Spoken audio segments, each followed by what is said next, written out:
Halo teman-teman, siapa di sini yang tidak kenal Guru Gembul? Kalau lu tidak kenal Guru Gembul, berarti lu kurang gaul, teman-teman ya. Guru Gembul ini sangat terkenal di internet, dia punya 1,4 million subscriber ya. Eh lagi rame beliau ini karena mulai menyentuh dunia Cortex ya, dunia-dunia pajak nih ya, dunia-dunia ngeri-ngeri sedap nih ya. Dan karena dia ngomongin dunia pajak, gue juga akan ikut untuk mengomentari teman-teman ya. Nah, jadi Guru Gembul ini sudah beberapa kali ngomongin pajak ya, dan cukup viral teman-teman ya. Dan sejauh ini kita belum ada kabar apakah beliau sudah dipanggil oleh DJP, apakah sudah ditempeleng oleh Sri Mulyani atau oleh Dwi Astuti atau oleh Dirjen Pajak Surya Utomo ya. Jadi dia ini kayak gue lah, kayak gue orang biasa berani melawan ya karena nothing tulus gitu ya. Dia bukan seorang pengusaha, dia tidak perlu takut diintimidasi dan sebagainya, tidak ada dipertaruhkan gitu ya. Tetapi ingat teman-teman ya, orang-orang yang berani melawan DJP itu semua akan buzzer pada akhirnya.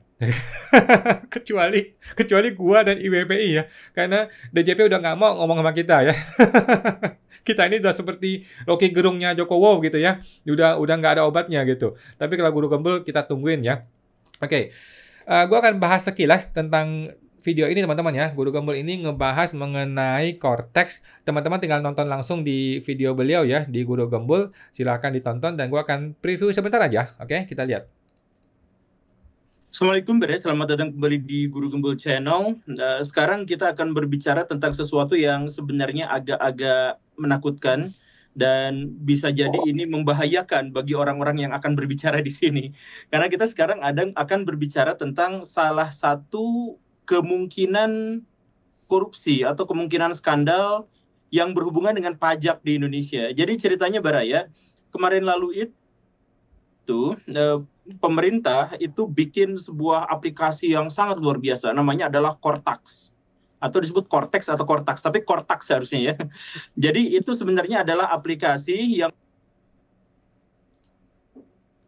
untuk urusan perpajakan.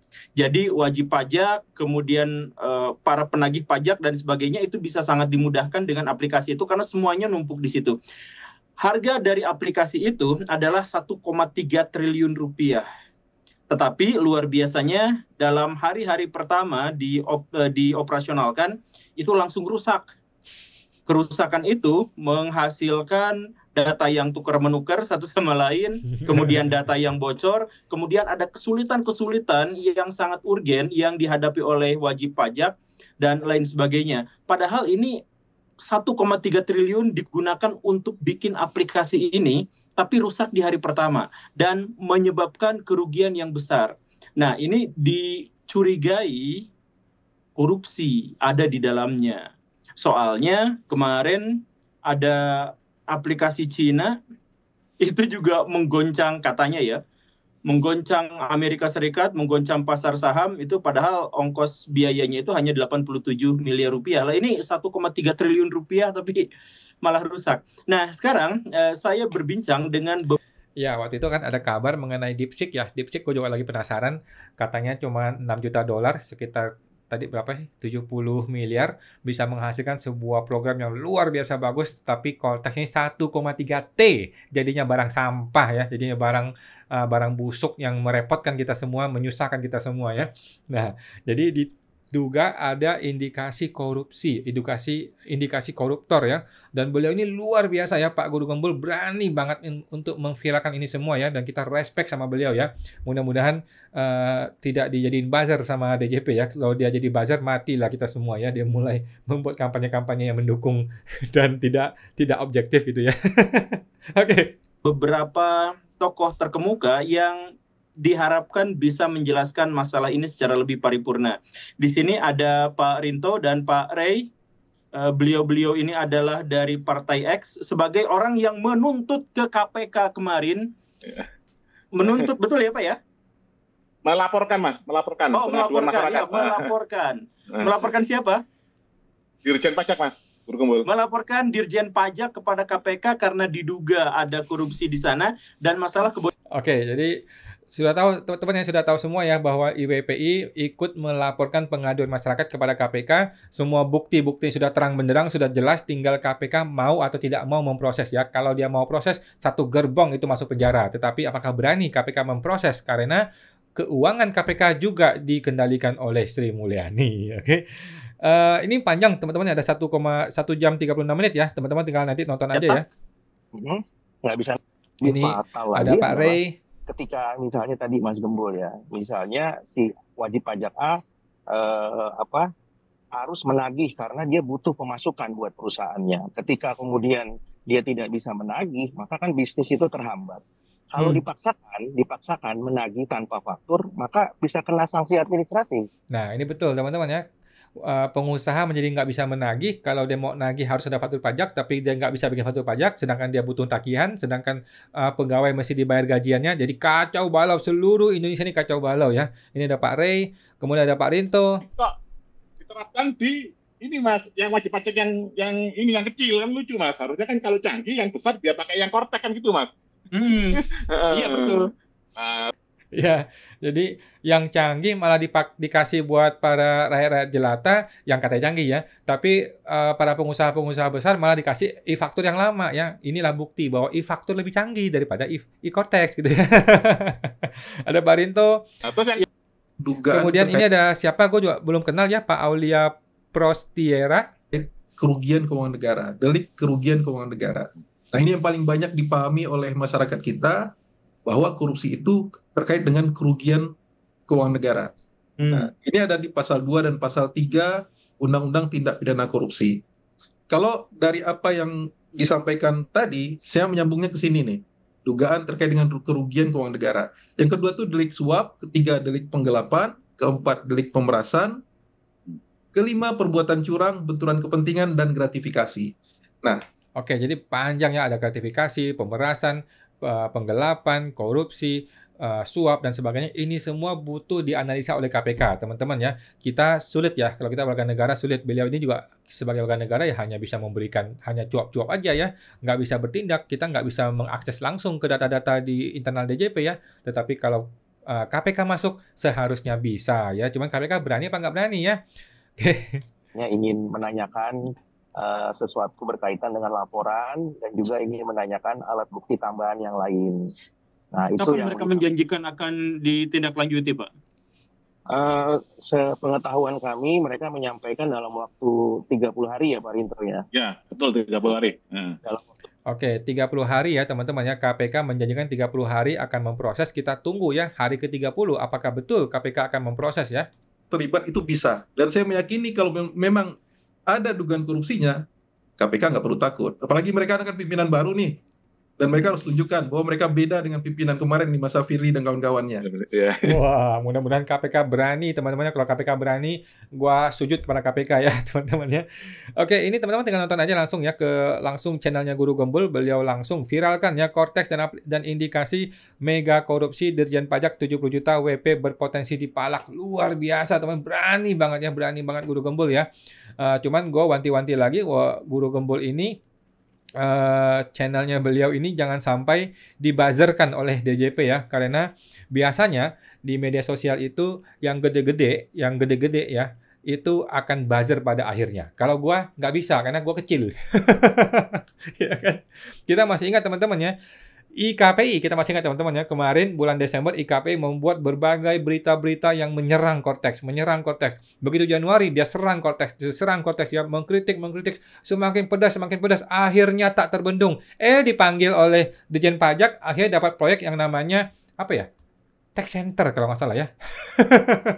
50 tahun IKPI berdiri, baru kali ini ketemu dan dikasih proyek sama DJP untuk mengerjakan tax center bersama. Dan setelah itu, IKPI tidak pernah lagi mengkritik DJP ya, sampai hari ini teman-teman ya.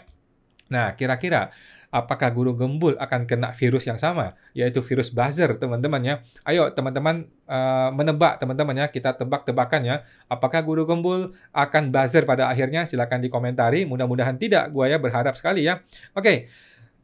Gua melihat di channelnya Guru Gembul ini ya, di bagian deskripsi ini dia ada bilang, "Baraya, saya sedang membangun komunitas Siraru berkolaborasi dengan We Care We Speak ya. Jika Baraya ingin bergabung, bisa daftar lewat link berikut." Oke, gua akan gabung teman-teman ya. Kita tidak tahu apa ini We Care We Speak ini ya.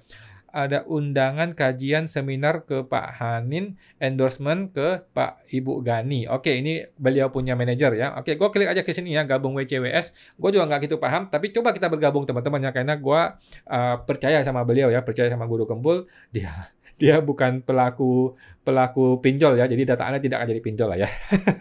Oke. Nah, formulir pendaftaran anggota Siraru dan We Care We Speak ya. Assalamualaikum Waraya. Saya Guru Gembul akan membangun komunitas Sirayu kembali untuk ajang kolaborasi yang menebarkan manfaat bekerjasama dengan komunitas We Care We Speak. Apa sih We Care We Speak ini? We Care We Speak. Apa itu? We Care We Speak. Apa ini? Instagram. Oke, dia tidak punya website ya. Tidak punya website, tapi ada link tree-nya nih. Ada link tree-nya. We Care We Speak ini apa sih? Join volunteer. Subscribe YouTube-nya. Kerjasama dan sponsorship. Coba kita klik YouTube-nya Bikin. Oh, Guru Gembul semua. Masih baru ini. Oke. Kemudian ini ya, go follow dulu ya. Go follow dulu beliau ini. Libur panjang Kota Bandung. Oke, kita lihat. Oke. Gua akan follow ya, dan gua akan ikuti. Dan kita lihat ya, apa langkah nyata dari We Care We Speak. Apakah betul-betul akan ikut membantu untuk memperbaiki negara kita, atau jangan-jangan ujung-ujungnya jadi buzzer pemerintah. Nama lengkap gua Fungsi Awan, nama panggilannya Awan, gendernya laki-laki, nomor HP. Oke. Kemudian tempat lahir ya. Tempat lahir, bulannya. Oke, usia 30 berapa gue? 36. Golongannya B. Status, kemudian golongan B. Kenapa sih minta data ini? Berapa ini? Nah, inilah menurut gue teman-teman ya, nggak perlu sebenarnya data-data seperti ini ya.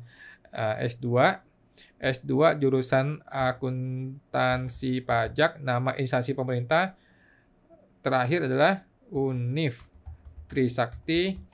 Kemudian pendidikan yang sedang ditempuh saat ini, gue lagi ngambil S1 yang namanya UT, jurusan pendidikannya hukum ya. Hukum. Nama instansinya adalah UT, Universitas Terbuka. Pekerjaan saat ini contohnya adalah admin sosmed. Pekerjaan gue apa ya? Konsultan pajak ya. Konsultan pajak abal-abal ya. Nama instansi pekerjaan PT PBSI ya. Penghasilan per bulan, anggaplah 5 juta deh. Oke, 5 juta per bulan. Domisili Provinsi DKI Jakarta, domisili kabupaten, contoh kabupaten. Buat apa sih isi ini? Jakarta Pusat. Jadi ini nih, mohon maaf nih teman-teman yang begini-ginian ya, nggak perlu data-data seperti ini. Kecamatan Kemayoran. Domisili Kelurahan Kebon Kosong. Oke, gua klik selesai.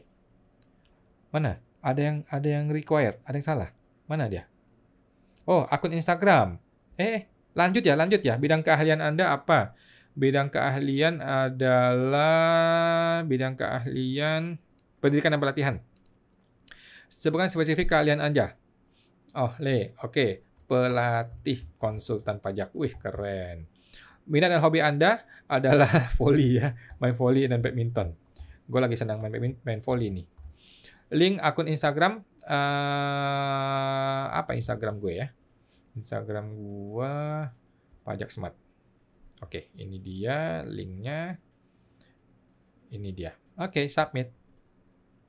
Sudah. Oke, mudah-mudahan gue akan dapat respon dari manajernya Pak Guru Gembul ini ya.